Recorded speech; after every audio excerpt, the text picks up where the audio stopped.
तो आज के इस वीडियो में हम लोग डिस्कस करने वाले हैं 10 ऐसे पाकिस्तानी ड्रामों के बारे में जो रमजान में लॉन्च हुए और अब तक के सबसे बेहतरीन ड्रामे हैं। इस साल भी रमजान में जो ड्रामे आए हैं उनमें से सिर्फ एक ऐसा ड्रामा है जो इस लिस्ट के अंदर इंक्लूड मैंने किया है, बाकी ऑलमोस्ट सभी फारक हैं। अगर आप चाहते हो कि आप रमजान में बैठकर वो ड्रामे देखो जो आपको हंसाएं, जिनके अंदर से आपको कुछ सीखने को भी मिले और खास तौर पे जिनकी स्टोरी बड़ी इंटरेस्टिंग हो सकता है कि आप इस टाइम कोई ऐसा ड्रामा देख रहे हो जो काफी बोरिंग है। इस लिस्ट में से कोई भी देख लेना, आपको बहुत ही ज्यादा मजा आने वाला है। फिर ये कौन से हैं 10 ड्रामे, आज इन्हीं के ऊपर डिस्कशन होने वाली है, साथ में स्टोरी का थोड़ा सा प्लॉट भी बताऊंगा। लेकिन उससे पहले आप लोगों को बताना चाहूंगा कि भैया पीके लेक्सिस के ऊपर ईद सेल चल पड़ी है और अप टू 70% ऑफ बहुत सारी चीजों पर है। अगर आप अपने घर में दुनिया के बेहतरीन लग्जरी डेकोर रखना चाहते हैं तो नीचे पेंट कमेंट में और डिस्क्रिप्शन में आपको लिंक मिल जाएगा। अभी जाएं, अपनी मर्जी का डेकोर खरीदने के बाद हमें अपना फीडबैक देना मत भूलिएगा। PK Luxus. We don't sell crap. Number 10 पे जो मैं ड्रामा रेकमेंड करूंगा दैट इज परिस्तान। इसके अंदर जो परी का कैरेक्टर था वो बहुत ही ज्यादा इंटरेस्टिंग, एक ऑर्फन लड़की दिखाई गई थी आपको जो अपनी आंटी के साथ रहती थी, साथ में थी उसकी कजन उजाला। बड़ी कमाल की, बड़ी इंटरेस्टिंग हरकतें करती थी। मतलब इससे देखकर फील होता था कि कैसे आपको लाइवली होना चाहिए, चाहे आपके साथ पास्ट में कुछ भी हो चुका है या कोई भी आपकी हिस्ट्री रही है। उसके बाद आपको एक और बड़ा इंटरेस्टिंग कैरेक्टर दिखा दिया जाता है मोरू का, जो कि काफी वेल्दी था और खास तौर पे परी की किसके साथ बनती है ज्यादा आपको स्टोरी नहीं बताऊंगा because I really want you guys to watch this drama. काफी फेमस हुआ था, रखा है नंबर 10 पे इसलिए क्योंकि इससे बहुत ज्यादा अच्छे ड्रामे में आगे डिस्कस करने वाला। सो नंबर 9 पे हमारे पास जो ड्रामा आता है उसका नाम है तेरे आने से। एक बहुत ही सुपर्ब ड्रामा जहां पर महानूर का जो कैरेक्टर है कोमल मील प्ले करने लग रही हैं और यहां पर वो बाहर अब्रॉड से आई हैं। और जैसे ही आपने देखा होगा कि आपकी नॉर्मल लाइफ में भी अगर कोई बंदा बाहर से आता है तो वो काफी एफिशिएंट होता है, काफी वो सेंसिटिव बन जाता है कि ओह बाहर तो ऐसे होता है, यहाँ पर पाकिस्तान में ये क्या वो क्या, और वो बहुत आउटस्पोकन भी होता है। तो कुछ वैसा कैरेक्टर आपको दिखाया गया है इस लड़की का। और जो लोग बाहर ज़्यादातर रहे होते हैं वो पाकिस्तान में बहुत सारी फनी सिचुएशंस का भी शिकार हो जाते हैं क्योंकि वो अपनी ज़िंदगी उसी जोन में जी रहे होते हैं कि जैसे बाहर के जो रूल हैं वही यहाँ के रूल हैं।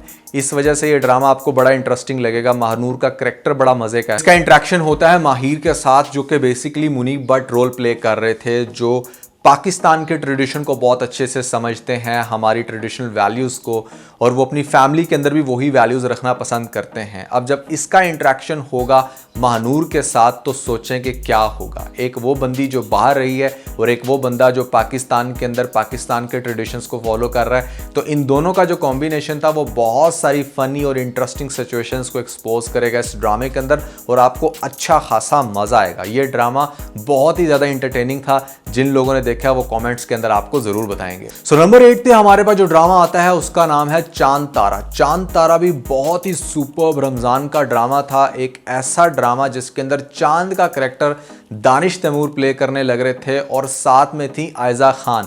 अब दानिश तैमूर का ये जो कैरेक्टर था ना ये बड़ा इंटरेस्टिंग था क्योंकि ये एक बहुत बड़ी ज्वाइंट फैमिली सिस्टम था और इतने लोगों में ना बेचारा उकताया हुआ था। वो चाहता था कि वो उसका कोई अपना सेपरेट घर हो और सॉफ्टवेयर इंजीनियर इसको दिखाया था इस ड्रामे के अंदर। बड़ा मजे का, बड़ा इंटरेस्टिंग कैरेक्टर था। मैं ये कहूँगा कि दानिश का और आयजा का ये पहला ड्रामा है जो मुझे बहुत अच्छा लगा था। इससे पहले जो महर पोश था वो तो बहुत ही फारक था। इसके अंदर जो तारा थी वो आयजा खान कैरेक्टर प्ले करने लग रही थी और वो ऐसा कैरेक्टर था कि जिसको ज्वाइंट फैमिली में यू कैन से दैट के रहना पसंद था। उसको ये चीज इंटरेस्टिंग लगती थी कि कैसे इतने सारे लोग जो हैं वो आपकी फैमिली में आपकी खिदमत करते हैं, आपके आगे पीछे होते हैं। तो दोनों की नेचर ऑपोजिट थी लेकिन ऑब्वियसली केमिस्ट्री तो बनती है। आप जितने भी रमजान ड्रामे देखे ना उनके अंदर कुछ ना कुछ ऐसा ही सीन होता है। जैसे पिछले ड्रामे मैंने बताया कि एक बाहर से आई है और एक पाकिस्तान में कल्चरल वैल्यूज़ को फॉलो कर रहा है। यहाँ पर क्या है, एक ज्वाइंट फैमिली सिस्टम में रहता था और एक लड़की जो ज्वाइंट फैमिली सिस्टम को लाइक कर रही है। अब उन दोनों की कैसे बनेगी आपस की अंडरस्टैंडिंग, बहुत सारी फनी सिचुएशंस भी हमें इस ड्रामे के अंदर देखने को मिलती है। नंबर 7 पे हमारे पास जो ड्रामा आता है वो है भैया चौधरी एंड सन्स, जहां पर पाकिस्तान के one of the most best comedian I would say जो सुहेल अहमद है वो रोल प्ले कर रहे थे दिलदार का। साथ में इमरान अशरफ दिखाए गए थे जो कि बिल्लू का कैरेक्टर प्ले कर रहे थे। और यहाँ पर भी जो दिलदार है वो बेसिकली अपनी फैमिली को ज्वाइंट करके रखना चाहता है, ट्रेडिशंस को मेंटेन करना चाहता है। दूसरी तरफ जो परी का कैरेक्टर था इसके अंदर वो था आयजा खान का। और आयजा खान एक इंडिपेंडेंट लड़की थी जिसकी माँ का कोई कनेक्शन दिखाया जाता है इस ड्रामे के अंदर कि भैया वो पहले चौधरी की फैमिली के साथ था। अब देखें, आपको ड्रामे के अंदर एक बड़ी इंटरेस्टिंग सिचुएशन दिखाई जाएगी कि ये परी और बिल्लू की बड़ी मज़े की अंडरस्टैंडिंग बन रही है, बड़ा मज़ा, बड़ी फ़नी सिचुएशंस हैं। बट एकदम से जब ये चीज़ एक्सपोज होती है कि अच्छा इसका चौधरी फैमिली के साथ क्या कनेक्शन था इसकी माँ का, तो वो चीज़ ड्रामे के अंदर काफ़ी इमोशंस क्रिएट कर देती है। अब यहाँ पर आपको दिखाया जाता है कि कैसे किसी को माफ़ कर देना, ज़िंदगी में आगे बढ़ना ही सबसे अच्छी स्ट्रैटेजी होती है, और इसी के अराउंड ये सारी स्टोरी चलने लग रही है। ड्रामा बहुत ज़्यादा इंटरेस्टिंग है, लेसन बेस्ड ड्रामा है, फनी भी है और इसके अंदर बहुत सारे इंटरेस्टिंग सीन भी। नंबर 6 पे हमारे पास जो ड्रामा आता है भैया, उसका नाम है इश्क जलेबी, जहां पर वहाज का कैरेक्टर बासिम का जो होता है वो बड़ा ही इंटरेस्टिंग कैरेक्टर होता है। एक ऐसा बंदा जो बस किसी भी तरह से मुल्क छोड़कर जाना चाहता है बाहर। आपको आपके सराउंडिंग में ऐसे काफ़ी लोग दिखेंगे जो चाहते हैं कि बस कुछ भी हो जाए वो पाकिस्तान छोड़कर चले जाएं। वैसा ही कैरेक्टर था इसका, लेकिन वो अपने ग्रैंडफादर का कैटरिंग का बिजनेस संभाल रहा है, यहाँ पर बहुत ही ज़्यादा बेचारा उकताया हुआ है। उसी साइड पे जो मदीहा माम का कैरेक्टर था बेला, वो एक ऐसी लड़की थी जो बेसिकली फैमिली वैल्यूज़ को बहुत अच्छे से समझती थी। असल में हमें ऐसा लगता है कि मुल्क छोड़ के चले जाएंगे किसी बड़े से कंट्री के अंदर, बड़े से घर में, या फिर ऐसी जगह जहाँ पर कोई भी अपना ना हो, तो शायद हमें काफ़ी सुकून मिलेगा। वो आपको शायद चंद दिनों के लिए तो सुकून मिल सकता है, लेकिन अगर आपने एक अच्छी बड़ी फैमिली के अंदर ज़िंदगी गुजारी हो तो मार्क माय वर्ड्स, आप कभी भी अकेले सरवाइव नहीं कर पाते। आपको नज़र आते ना जब दूसरे लोगों के असल चेहरे, आपको जब ये पता चलता है कि बाहर के लोग आपको कैसा ट्रीट करते हैं, तो आपको अपनी फैमिली की कदर होती है और तभी आप बहुत अच्छे से समझ सकते हो। ये चीज़ें उसको बेला समझाती है और उसको ग्रेजुअली इस बात का एहसास दिलाती है कि फैमिली आपके लिए कितनी ज़्यादा इंपॉर्टेंट होती है। बड़ा मज़े का ड्रामा है, इसके अंदर भी बहुत ही लव, रोमांस सब कुछ देखने को मिलेगा।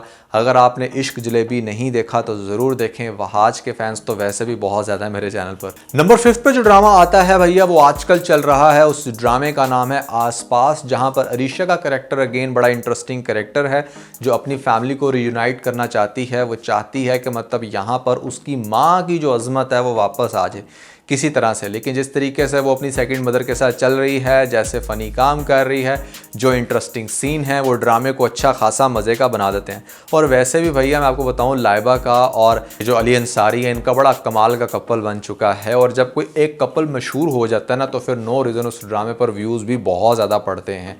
यही वो रीज़न है कि आजकल ये ड्रामा काफ़ी ज़्यादा फेमस भी हो रहा है। कुछ स्टोरी भी इसकी इंटरेस्टिंग है, क्योंकि अली अंसारी का जो कैरेक्टर है, उसका डॉक्टर साहब का कैरेक्टर बड़ा इंटरेस्टिंग है, जो एक इंडिपेंडेंट है और ख़ास तौर पर रिस्पॉन्सिबल बंदा दिखाया गया है। तो उसकी जो बॉन्डिंग बन रही है इस ड्रामे के अंदर अरीशा के साथ, वो आपको बहुत ही ज़्यादा देखने का मज़ा आएगा। बड़ा इंटरेस्टिंग ड्रामा है। अगर आजकल का बिल्कुल मतलब हाल ही में चलने वाला ड्रामा को अगर आप मेरे से को पूछो तो कौन सा है भैया वो बेस्ट, तो वो ऑब्वियसली आप फिर आसपास ही देख लें तो ज़्यादा बेहतर है। लेकिन इससे बहुत ज़्यादा इंटरेस्टिंग ड्रामे मैं आपको बता चुका हूँ और आगे भी मजीद बताने वाला हूँ। नंबर 4 पे हमारे पास जो ड्रामा आता है वो बहुत ही ज़्यादा इंटरेस्टिंग है। उस ड्रामे का नाम है फेरी टेल। फेरी टेल आपने सीजन 1 देखना है, क्योंकि सीजन 2 मेरे अकॉर्डिंग बहुत ज़्यादा इंटरेस्टिंग नहीं था। फेरी टेल सीजन 1 में जो उम्मीद का कैरेक्टर था वो बहुत ज़्यादा मज़े का था। मेरे ख्याल से सहर खान अपने इस रोल की वजह से पाकिस्तानी ड्रामा इंडस्ट्री के अंदर रॉक कर रही है। वो बहुत ही ज़्यादा फेमस है क्योंकि उसे चुलबुली, इंटरेस्टिंग, फुल ऑफ लाइफ लड़की का रोल प्ले करना बहुत अच्छे से आता है। वही सीन आपको देखने को मिलेगा इस ड्रामे के अंदर, जिसको बस किसी भी तरह से अमीर होने का शौक है, और अमीर होने के चक्कर में वो इतनी फनी और इंटरेस्टिंग हरकतें कर रही है इस ड्रामे के अंदर, कभी कुछ करेगी तो कभी कुछ, जो कि आपको ड्रामा अच्छा खासा हंसाएगा भी। फिर इसका इंटरेक्शन होगा फरजाद के साथ, जो अगेन आपको एक कैरेक्टर दिखाया जाता है सीरियस, एक कैरेक्टर दिखाया जाता है जो कि बहुत ही जॉली होता है। तो फरजाद का कैरेक्टर सीरियस है, रिस्पॉन्सिबल है, अमीर भी है। वो कैसे मतलब यहाँ पर हमारी इस फेरी टेल लड़की का ख्वाब पूरा करता है, क्या वो करेगा इस ड्रामे के अंदर और क्या है ड्रामे की स्टोरी, है तो भाई आप देख के मुझे बताओगे। जिन लोगों ने फेरी टेल सीजन 1 देखा है वो कमेंट्स के अंदर आपको बता रहे होंगे कि ये ड्रामा कितना ज्यादा इंटरेस्टिंग है। नंबर 3 पे जो हमारे पास ड्रामा आता है वो भी बहुत ज्यादा इंटरेस्टिंग है, क्योंकि जैसे जैसे हम 1 की तरफ जा रहे हैं वैसे वैसे ये सुपर डुपर अमेजिंग ड्रामे है। मेरे ख्याल से जो टॉप 5 है वो तो आपको हर सूरत देखने ही चाहिए अगर आपने इनमें से कोई ड्रामा नहीं देखा हुआ। तो नंबर 3 पे आता है हमारे पास सुनो चंदा, एक ऐसा ड्रामा जहां पर जिया का कैरेक्टर इकरा अजीज ने प्ले किया। देखो आज जो ये सहर खान और बाकी की दूसरी चुलबुली लड़कियां जैसे दनानीर वगैरह रोल प्ले कर रही हैं, ये काम सबसे पहले इकरा अजीज कर रही थी और उसने ये काम, ये रोल बहुत अच्छे से निभाए हैं। अगर आपने उसका बेस्ट ड्रामा देखना है तो वो है सुनो चंदा, जहां पर जिया का कैरेक्टर वो प्ले कर रही है, साथ में आपको देखने को मिलेंगे फरहान सईद। इस ड्रामे का प्लॉट इतना इंटरेस्टिंग है ना, वो ये कि मतलब फैमिली इन दोनों की शादी कराना चाहती है और इन्होंने किसी भी तरीके से अपनी शादी को तुड़वाना है। मतलब ये नहीं चाहते कि एक दूसरे के साथ शादी करें। दोनों टीम बन के इस ड्रामे के अंदर जिस तरह की हरकतें कर रहे हैं, जो एफर्ट्स करेंगे, वो इतनी ज़्यादा इंटरेस्टिंग है कि आप हंस हंस के मतलब आपके पेट में बल पड़ जाएंगे। और फिर इवेंचुअली क्या इनकी शादी होगी या नहीं, ये भैया आपको ड्रामा देखना पड़ेगा। ड्रामा देखोगे तो पता चलेगा कि ये ड्रामा किस हद तक इंटरेस्टिंग है। सुनो चंदा पार्ट 2 भी आया था, मतलब पार्ट 1 से इंस्पायर होके, बट अगेन पार्ट 2 पाकिस्तान में पता नहीं क्यों उतने इंटरेस्टिंग नहीं बन पाते जितने पार्ट 1 होते हैं। तो इसका भी पार्ट 1 ही देखिएगा। आई होप कि आपको इस ड्रामे का काफ़ी ज़्यादा मज़ा आने वाला है। नंबर 2 पे हमारे पास जो ड्रामा आता है वो ड्रामा बहुत ही ज़्यादा फनी है, उसके अंदर बहुत कमाल के सीन है। ड्रामे का नाम पहले बता देता हूँ, इसका नाम है भैया हम तुम। आद रज़ा मीर के अगर आप फ़ैन हैं तो भाई ये ड्रामा तो मस्ट वॉच है। इसके अंदर आपको नेहा का कैरेक्टर दिखाया जा रहा है रमशा खान की तरफ से, जो बड़ी कमाल की लड़की का रोल प्ले किया उन्होंने, कि जिसको बिल्कुल भी पढ़ाई में कोई इंटरेस्ट नहीं है, इंडिपेंडेंट है, एटीट्यूड उसके अंदर भरा हुआ है। जबकि जो हमारा दूसरा लड़का है आदम, जो कि आद रज़ा मीर प्ले कर रहे हैं, वो बहुत लाइक डिसिप्लिन्ड बंदा है।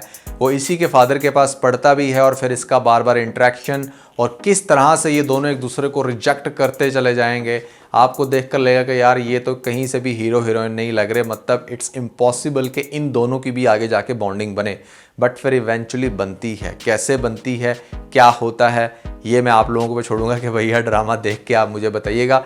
ड्रामा बहुत मजे का है, लाजमी देखना चाहिए। सेकंड नंबर पे रखा है तो कोई रीजन तो होगी। नंबर 1 पे आता है हमारे पास जो ड्रामा, उसका नाम है भैया चुपके चुपके। आयजा खान मेरे ख्याल से रमजान ड्रामा के अंदर छाई हुई थी। पिछले 5-6 सालों में जितने भी रमजान में ड्रामे लॉन्च हुए हैं उसके अंदर मेजोरिटी केसेस में आपको आयजा देखने को मिलेगी, क्योंकि उसने चुलबुली लड़की का रोल बहुत अच्छे से निभाया।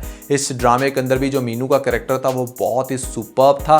वो अपने कज़न के पास पढ़ रही होती है और फिर उसी कज़न के साथ इसका कैसे टांका फिट होगा, क्या वो जो कज़न है जो इतना इंटेलिजेंट है वो इसको घास भी डालेगा या नहीं, इन दोनों की शादी होगी या नहीं। और फैमिलीज़ में बहुत बड़े कॉन्फ्लिक्ट दिखाए जाते हैं इनकी ग्रैंड मदर्स के अराउंड, तो यहाँ पर एक बहुत बड़ा चैलेंज भी है। ये ड्रामा ऐसा है कि मतलब आपको इतना हंसाएगा कि पेट में बल पड़ जाएंगे। अगेन मस्ट वॉच ड्रामा है जो आपको शायद लाजमी देखना चाहिए।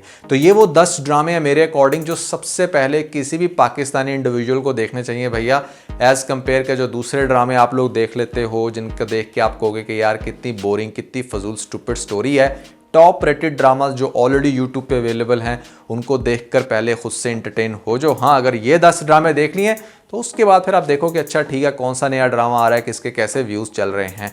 तो कैसी लगी आप लोगों को ये लिस्ट और किस हद तक आप इस लिस्ट से एग्री करते हो, डिसएग्री, या आपने मुझे कमेंट्स के अंदर ज़रूर बताना है। और ख़ास तौर पे अगर आप लोगों ने हमारा लेटेस्ट व्लॉग नहीं देखा तो ऊपर आपको लिंक मिल जाएगा, जल्दी से लिंक पे क्लिक करके वीडियो देख के अपना फीडबैक हमें ज़रूर दीजिएगा।